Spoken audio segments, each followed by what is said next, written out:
Hi guys welcome to మన channel movie choice. నేను ఇంకా మన ఛానల్ ఎవరైనా సబ్స్క్రైబ్ చేసుకోవద్దు, వెంటనే వెళ్ళి సబ్స్క్రైబ్ బెల్ ఐకాన్ టైప్ చేసుకోండి. రివ్యూ ఆఫ్ బాగ్ తమిళ dubbing Telugu movie. Actors by Tamannaah Bhatia, Raashi Khanna, Sundar C, Kovai Sarala, Vennela Kishore, Srinivas Reddy, director by Sundar C. Movie చూసిన తర్వాత నా ఒపీనియన్ చెప్పాలంటే ₹150 ఖర్చు పెట్టి అనవసరమైన తలపోటు తెచ్చుకున్నాను రా బాబు అని అనిపించింది మూవీ చూశాక. సుందర్ సి గారి మూవీస్ అంటేనే నాకు కొంచెం భయం, కానీ ధైర్యం చేసి ఈ మూవీలో మన యాక్టర్స్ అయిన వెన్నెల కిషోర్ గారు, శ్రీనివాస్ రెడ్డి గారు ఉన్నారు. పర్వాలేదు, స్టోరీ సరిగా లేకపోయినా కామెడీతోనైనా బాగుంటుందేమో అని అనుకున్నా. కానీ నన్ను మూవీ చాలా టార్చర్ పెట్టింది గాయ్స్. మిగిలింది ఇన్ డెప్త్ రివ్యూలో చెప్పుకుందాం.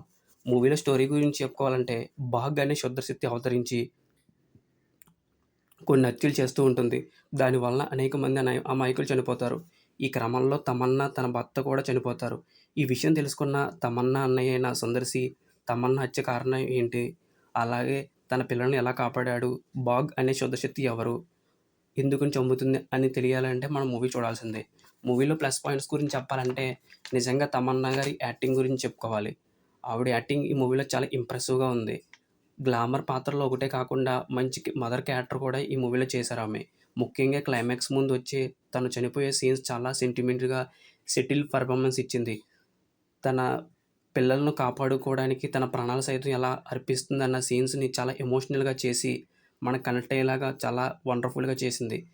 తమన్నా గారు శివాని క్యారెక్టర్‌లో 100% జస్టిఫై చేశారు. మూవీలో విజువల్ ఎఫెక్ట్స్ అమేజింగ్‌గా ఉన్నాయి.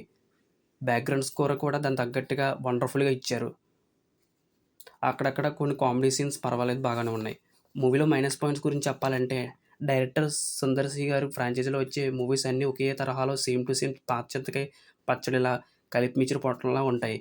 ఈ బాగ్ మూవీ కూడా అంతే. అరుణమై 4గా వచ్చిన ఈ బాగ్ మూవీ కూడా దానికి ముందు వచ్చిన చంద్రకళ, కళావతి, అంతఃపురం మూవీస్ లాగే సేమ్ రొట్ట. సుందర్ సి గారి ప్రతి మూవీలో ఏదో ఒక దెయ్యం, తనకు అన్యాయం జరగడం, దానివల్ల హీరోయిన్ ఎవరో ఒకరు ఇబ్బంది పడడం, దాన్ని కాపాడడం కోసం అన్నయ్యగా సుందర్ సి గారు రావటం, చివరిలో ఒక పవర్‌ఫుల్ భక్తి దైవభక్తి పాట రావటం, దైవ సమక్షంలో ఆ దుష్ట శక్తిని నాశనం చేయటం.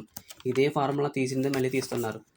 సుందర్ సార్, ఎందుకు మమ్మల్ని ఇలాంటి మూవీస్ తీసి టార్చర్ పెడుతున్నారు? మేమేం పాపం చేసాము? ప్రతిసారి హీరోకి సరిపడే క్యారెక్టర్‌లో మీరు ఎంటర్ అవ్వటం, దాన్ని చివరిలో సాల్వ్ చేయటం. మూవీలో మన యాక్టర్స్ అయిన కమెడియన్స్ పెట్టి కామెడీని ఫుల్‌గా తీద్దాం అనుకున్నారు, కానీ అది చాలా మిస్‌ఫైర్ అయింది. నిజంగా అది కామెడీ అనిపించలేదు.